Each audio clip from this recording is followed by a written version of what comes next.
Let's talk Tuesday best bets. I got Rob back in. You can see Rob on our weekend wager show every Friday at 3 p.m. Eastern. And Dion's here with us today. So we're each going to give you two bets for the evening slate. Rob, you can go first. What's your first one?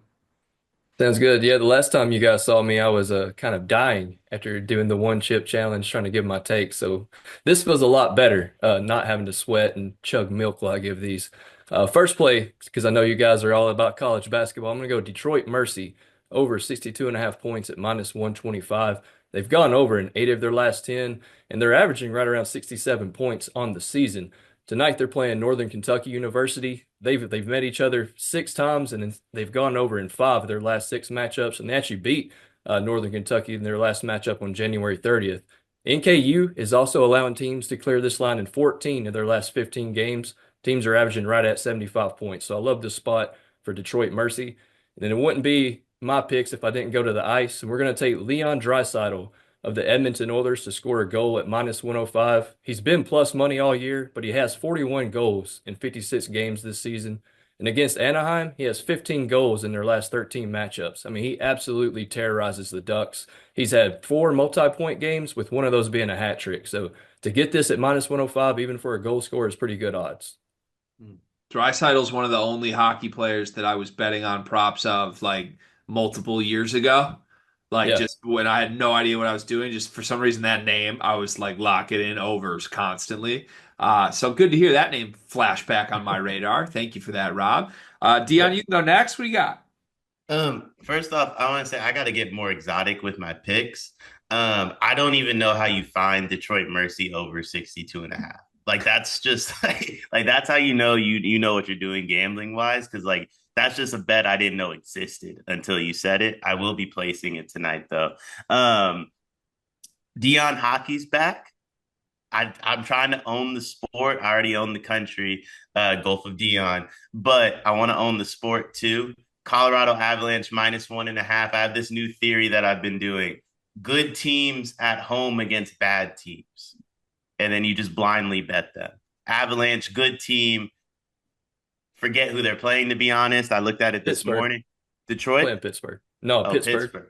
Same Yep. thing. Same thing. Ridiculous, man. Same thing. Ridiculous. My mind hasn't been changed at all. Whether it's Detroit or Pittsburgh, I honestly thought it was Calgary at one point. My mind was still unchanged. Avalanche, good team. Opponent, bad team. Minus 1.5. Second bet. Indiana. I think you can get it +7 now. I unfortunately thought I was smart and bet it early and only got it at +6. Um, but I believe you can get it at +7. Indiana against Oregon. I just don't think Oregon's good. TJ Bamba has a lot of Wade Taylor in him, where it's like he 30 something percent from the field. If he gets you to about 38, you're like, dang, that's a good TJ Bamba game. I think Indiana's been really consistent. I mean, going on about the last month, pretty much since Mike Woodson either got fired, retired, or resigned, whatever word you want to use. It's probably all of them. They've really figured a few things out. I actually like money line too. I bet both of them already. Wow. Okay. Get going bold today on the money line, Dion. Yeah, +230. I Yeah, mean, why not? Indiana, Umar Ballo. I mean, like Umar Ballo, Trey Galloway, all of them. I don't think they're going to lose this game to Jackson. I like Jackson Shelstad, but TJ Bamba and them. Yeah. All right. I like the play. It's been a desperate Indiana team, and they've been playing pretty good. So, all right. I'm gonna go stupid. I think that's the right way to frame my two picks today. I'm going stupid. I'm taking the bait on two different plus money numbers plus spreads, and I could be wrong, but I just have to take the bait. I'm like a little mouse with the cheese right now. I am going to start with the late game tonight. BYU's getting 9.5 points at Iowa State. Iowa State's finally healthy. Iowa State's a notoriously hard place to play in Ames, Hilton Coliseum. They just spanked Arizona by 17 over the weekend. I'm not downplaying how good Iowa State is. At the same time, I think the narrative the mass public wants me to believe is that this Iowa State team, when fully healthy, is just like unbeatable. I don't necessarily know that I believe that. And when we talk about the injuries that they had, they were missing Milan Momcilovic, and that was it. They still had Curtis Jones, Keyshawn Gilbert, Taman Lipsey, and the front court guys Momcilovic is good. He's not like a swing piece like that. They're missing their sixth guy. They still had their top five. And they lost to a bunch of flat out bad teams. They lost at home to Kansas State by 19 when Momcilovic was the only guy out last month. BYU's been awesome. They've been awesome on the road specifically. You've got to hit shots to hang with a team like Iowa State on the road. BYU is shooting 42% on the road in their last 5 Big 12 road games from 3. They are making all their jumpers. They've been 60% from inside the arc. They're still generating easy buckets too. And I think Yegor Devin is just a mismatch problem for an Iowa State team with a bunch of small guards. They're going to have to put a front court player on Yegor. That's going to open up the paint a little bit for BYU's bigs inside. So I don't think they win the game. But I honestly wouldn't be surprised if they do, because I think they've been a better team than Iowa State for the last month and a half. 9.5 points, though, to me is crazy value for BYU on the road. I expect this to be a competitive game.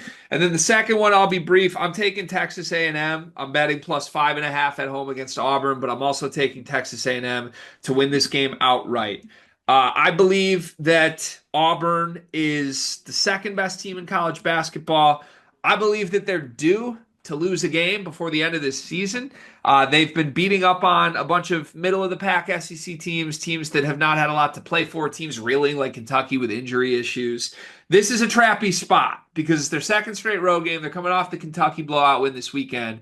They have Alabama at home, senior day, the final game of the season this weekend.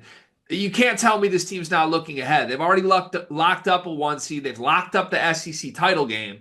I don't think there's anything for Auburn to play for in this game. Johni Broome was banged up against Kentucky, looked awful, finished with 9 and 6. They lost Denver Jones to injury at the beginning of that game. Like, this is very much a let's just survive and get to the postseason spot for Auburn. Texas A&M has lost 4 straight games. This is not a bad basketball team. But they have lost 4 straight games. They're comfortably in the NCAA tournament. But this team just desperately needs a statement win of some sort. And they've had chances to win many of these games. They had chances to beat Tennessee at home a couple weekends ago. They almost beat Vanderbilt. They should have beaten Vanderbilt.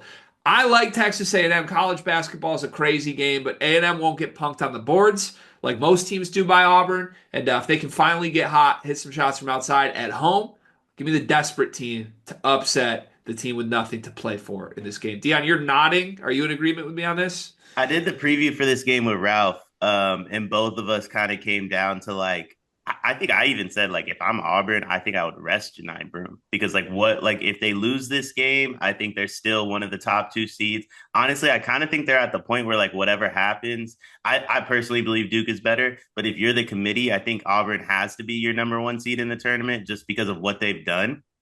To be up 3 games in the SEC with 2 to go, I don't think that's anything anybody thought would happen, right? So I'm very impressed with them. So I floated the idea of not playing Johni in this game based on how he looked. And Ralph and I basically towards the end of it, we convinced ourselves to take A&M money line. And then I did the thing where I don't listen to anything that I said and immediately bet Auburn when I saw the spread was only 5.5. Yeah. I'm a notorious loser when I do that. So I love this pick.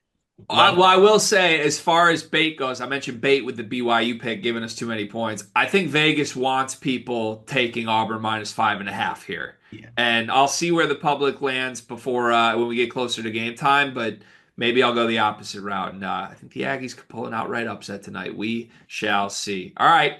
You can get more from Rob on the Weekend Wagers Show, Friday afternoons, 3 p.m. We'll have more best bets for you on Wednesday and Thursday. Thanks for watching.